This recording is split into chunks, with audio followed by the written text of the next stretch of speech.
So here's a question. We got all sorts of creativity people out there, and what do they always say?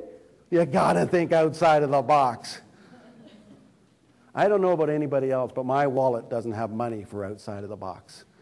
My wallet has money for inside the box. What can you do with what you have? That's the question. You've got changes you need to make. You've got things you need to do at work. What can you do with what you have? Take small steps. See, so often we try and do, well, we can't do the whole big grandiose thing. So what do? The next best thing? Nothing. What can you do with what you have? September 11, 2001, Rudy Giuliani faced a terrible tragedy with the Twin Towers. That night, he went home and read the writings of Winston Churchill. He didn't know how he was going to face New York City. He didn't know how he was going to face the world. And he thought that Winston Churchill and his writings of the battles could give him some inspiration on what to do. He asked the question, who's your hero? What would they do? And it's a very powerful question. If you're facing a time in your life and you don't know what to do, think about who your hero is. Who is somebody you really respect? See, your hero is somebody who shares your values, shares your beliefs, but they do something you don't do, and that's why they're your hero. And allow yourself to step out of yourself and say, what would that person do if they were in my situation? And the question will be answered for you. Now, always when I say this, you know what happens? People come up after and say, Curt, that's a really great idea, but I got to tell you, I don't have any heroes in my life. Have a hero. Find heroes. Seek them out. Could be a spouse, could be a partner, could be a parent, could be a celebrity. I don't care.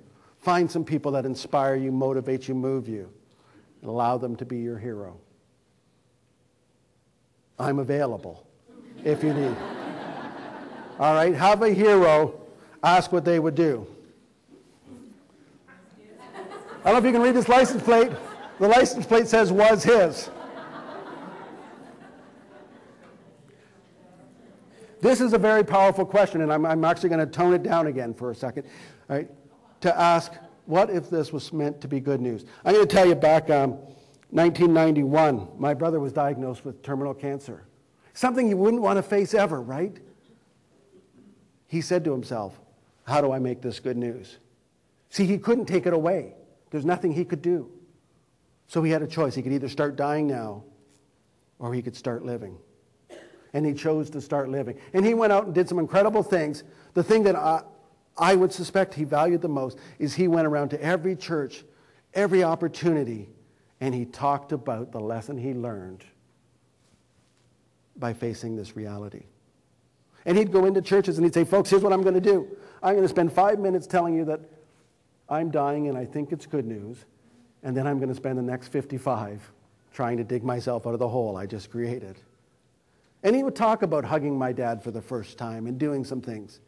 And he turned it into a very positive experience. Now, the reason I share this with you is because we all have adversity in our life.